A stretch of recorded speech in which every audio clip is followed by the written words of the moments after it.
Good morning. Women's day ആശംസകൾ. ആധുനിക കേരളത്തിൻ്റെ പോരാട്ട ചരിത്രത്തിൽ അല്ലെങ്കിൽ ആദിവാസി സ്ത്രീപക്ഷ പോരാട്ട ചരിത്രത്തിൽ ഒരു അനിഷേധ്യമായ ഒരു ഏടാണ് CK ജാനു എന്ന് പറയുന്നത്. ശരിക്കും 1 മണിക്കൂറല്ല 100,000 ചോദ്യങ്ങൾ ചോദിക്കണമെന്നുണ്ട്. പ്രത്യേകിച്ച് ഞാൻ ഈ അടുത്താണ് ആത്മകഥ വായിച്ചിട്ടുണ്ടായിരുന്നത്.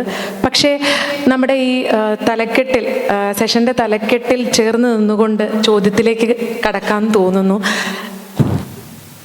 ഈ അടുത്ത കാലത്ത് വലിയ തോതിൽ മനുഷ്യ മൃഗ സംഘർഷങ്ങൾ നമ്മുടെ വയനാട് ഭാഗത്തായിട്ട് മലയോര മേഖലകളിലൊക്കെ നടക്കുന്നുണ്ട്. അപ്പം പൊതുസമൂഹം പൊതുവെ ഈ വിഷയം കൈകാര്യം ചെയ്യുമ്പം അതിലെ ഏറ്റവും ഭൂരിപക്ഷ മനുഷ്യരുടെ പ്രശ്നങ്ങളുമായി ചേർത്ത് നിർത്തിയിട്ടാണ് ആ വിഷയങ്ങൾ എപ്പോഴും കൈകാര്യം ചെയ്യുന്നത്. ഇത്തരത്തിലുള്ള വന്യമൃഗ സംഘർഷങ്ങൾ ആദിവാസി വിഭാഗത്തെ എങ്ങനെയാണ് ബാധിക്കുന്നത്? ആദിവാസി വിഭാഗത്തിനും മൃഗങ്ങളുടെ ഒരുപാട് പ്രശ്നങ്ങൾ നേരിടേണ്ടി വന്നിട്ടുണ്ട്. പക്ഷേ ആദിവാസികൾ അത് നേരിടുമ്പോൾ അത് സമൂഹത്തിലൊരു പ്രശ്നമാവുന്നില്ല എന്നുള്ളിടത്താണ് അതിൻ്റെ ഒരു വലിയ പ്രശ്നം. ഇപ്പോൾ പൊതുസമൂഹത്തിൽ ഒരാൾക്ക് മൃഗങ്ങളെ കൊണ്ട് ഒരു ജീവഹാനി സംഭവിച്ചാൽ അത് കേരളത്തിലെ എല്ലാ ആളുകളുടെയും പ്രശ്നമാണ് എന്നുള്ള രീതിയിൽ അതിനെ ഉയർത്തിക്കാട്ടുകയും ആ രീതിയിൽ അതിനെ പരിഗണിക്കപ്പെടുകയും ചെയ്യുന്ന ഒരവസ്ഥയുണ്ട്. ആദിവാസികളുടെ ഇടയിൽ ഇത്തരം സംരംഭങ്ങളൊക്കെ നടക്കുമ്പോൾ അത് അവിടം കൊണ്ട് തന്നെ തീർന്നു പോകുന്ന ഒരവസ്ഥയാണ് ഈ കഴിഞ്ഞ കാലങ്ങളിൽ നിരന്തരമായിട്ടുണ്ടായിട്ടുള്ളത്. ഇപ്പോൾ ഈ കാടിനോട് ചേർന്ന് ജീവിക്കുന്ന ആളുകൾ ഏറ്റവും കൂടുതൽ ആദിവാസിയായിട്ടുള്ള ആളുകളാണ്. അതുകൊണ്ട് തന്നെ മൃഗത്തിൻ്റെ ശല്യം ഏറ്റവും കൂടുതൽ ആദിവാസികളുടെ ഇടയിലാണ് ഉണ്ടാവുക. ഇപ്പം ഈ കഴിഞ്ഞ കാലങ്ങളിൽ ഇപ്പം ഞാൻ അതിനെക്കുറിച്ചൊരു ചെറിയ ഒരു അന്വേഷണം നടത്തിക്കൊണ്ടിരിക്കുക. എത്ര പേരാണ് മൃഗങ്ങളുടെ ഇടപെടൽ മൂലം മരണപ്പെട്ടത് എന്നുള്ളത്. ആർളം ഫാമിൽ മാത്രം എടുക്കുമ്പോൾ 13 പേരാണ് മരിച്ചത്. ആർളം ഫാമിൽ മാത്രം ആദിവാസികൾ. അത് കാടുകളിൽ പോയിട്ട് അങ്ങനെയൊന്നല്ല, അവരുടെ താമസിക്കുന്ന പ്രദേശങ്ങളിൽ അവരുടെ പുരയുടെ കാലഘട്ടത്തിനുള്ളിൽ അത് ഇപ്പോൾ ഒരു 4-5 വർഷത്തിൻ്റെ ഇടയിലാണ് ഇത് സംഭവിച്ചിരിക്കുന്നത്. 13 പേര് അവിടെ ശരിക്കും ആനയുടെ ആക്രമണത്തിൽ മരണപ്പെട്ടിട്ടുണ്ട്. ഇതൊന്നും തന്നെ ഒരു വാർത്ത പോലും ആവുന്നില്ല.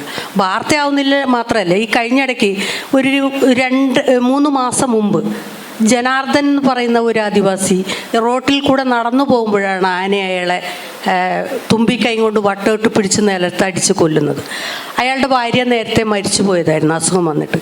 2 കുട്ടികളെ നോക്കുന്നത് അയാളായിരുന്നു ശരിക്കും. ഇപ്പോൾ ഈ അച്ഛൻ മരിച്ചു പോയ അച്ഛനെ ആന കൊന്ന സമയത്ത് 2 മക്കളും ശരിക്കും അനാഥരായിപ്പോയി.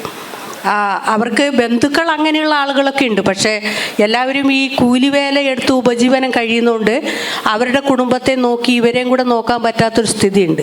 ആ സമയത്ത് അവരെ ഗവൺമെൻറ് അവരുടെ അവസാനം വരെയുള്ള പഠിത്തവും ആ കുട്ടികളുടെ ഒരു ജോലിയിലെത്തുന്നിടം വരെയുള്ള സംരക്ഷണം ഗവൺമെൻറ് കൊടുക്കണം എന്ന് നമ്മൾ ആവശ്യപ്പെട്ടപ്പോൾ അവർ പറഞ്ഞത് അനാഥാലയത്തിൽ കൊണ്ടുപോയി വിടൂ എന്നുള്ളതാണ്.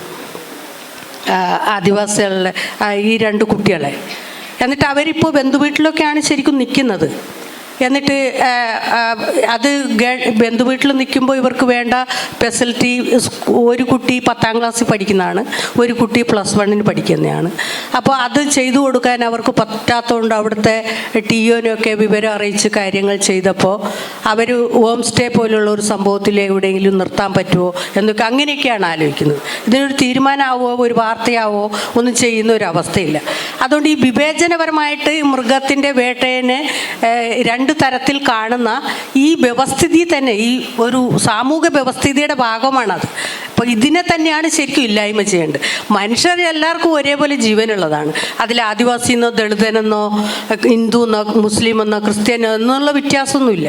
എല്ലാവർക്കും ഒരേ ജീവൻ തന്നെയാണ്. അപ്പോൾ അവർ പരിഗണിക്കപ്പെടുമ്പോൾ എല്ലാവരെയും ഒരുപോലെ. ഇപ്പോൾ നമ്മുടെ കേരളം എന്ന് പറയുന്നത് ജനാധിപത്യം, സോഷ്യലിസം ഒക്കെ ഉള്ള കേരളമാണെന്നാണ് പറയുന്നത്. പക്ഷേ ഇവിടെയാണ് ഈ സാധനം ഇതുവരെ തൊട്ടു തീണ്ടാത്തതെന്നാണ് എൻ്റെ ഒരു ജീവിതാനുഭവത്തിലൂടെ എനിക്ക് പറയാൻ പറ്റുന്നത്. ഈ വനം വകുപ്പിൻ്റെ വനവൽക്കരണ പദ്ധതികളുണ്ടല്ലോ, അക്കേഷ്യ, യൂക്കാലിപ്സ് മരങ്ങൾ പോലുള്ള, പിന്നെ അധിനിവേശ സസ്യങ്ങളെ വല്ലാതെ കൊണ്ടുവന്ന് അവിടെ നട്ടുപിടിപ്പിച്ചതിൻ്റെ ഭാഗമായിട്ടുള്ള പ്രശ്നങ്ങളുണ്ടല്ലോ, അത് എത്രത്തോളം അവിടുത്തെ ഒരു ആവാസ വ്യവസ്ഥയെയും ആദിവാസി ജീവിതത്തിനെയൊക്കെ ബാധിച്ചിട്ടുണ്ട്? അത് ഏറ്റവും കൂടുതൽ ബാധിച്ചത് ശരിക്കും ആദിവാസി ജീവിതത്തിൽ തന്നെയാണ്. ഇപ്പോൾ പാരമ്പര്യമായിട്ട് കാടുകളിൽ ആദിവാസികൾ ഏറ്റവും കൂടുതൽ കാട്ടിലുള്ള വിഭവങ്ങൾ നേരിട്ട് അവരുടെ ഭക്ഷ്യ പദാർത്ഥങ്ങളായി സ്വീകരിച്ചിരുന്ന ആളുകളാണ് പാരമ്പര്യമായിട്ട്. അപ്പോൾ അത് കാട്ടിൽ നിന്ന് ശേഖരിക്കുക, അവരുടെ ആവശ്യത്തിന് മാത്രം ശേഖരിക്കുക, അങ്ങനെ ഉപജീവനത്തിന് ഉപയോഗിച്ചുകൊണ്ടിരുന്നതാണ്. ഇപ്പോൾ ഈ മോണോകൾച്ചർ കൃഷി രീതി വന്നതോടുകൂടി തേക്ക്, യൂക്കാലി, അക്കേഷ്യ ഇങ്ങനെയുള്ള സാധനങ്ങൾ നമ്മളുടെ കാടുകളിൽ അതിനെ നട്ടു വളർത്താൻ തുടങ്ങിയതോടുകൂടി പാരമ്പര്യമായിട്ടുള്ള കാട്ടിനകത്തുണ്ടായിരുന്ന ഈ മനുഷ്യരുടെ ജീവനുപാധിയായിട്ടുള്ള വിഭവങ്ങളും ഇല്ലാതായി.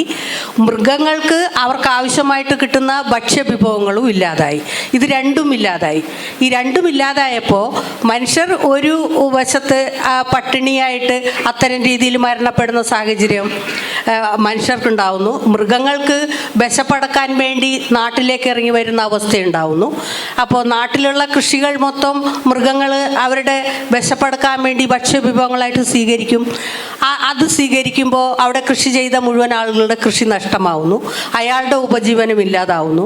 ഇങ്ങനെ ഓരോന്നിൻ്റെയും ഈ തുടക്കം മൊത്തം ഉണ്ടാക്കിയത് നമ്മൾ തന്നെയാണ്.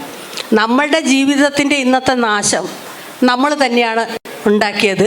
നമ്മളിലൂടെ തന്നെയാണ് അത് അവസാനം നമ്മളിൽ എത്തി എന്ന് മാത്രമേ ഉള്ളൂ. നമ്മളിത് തുടക്കം കുറിച്ചത് നമ്മൾ തന്നെയാണ്.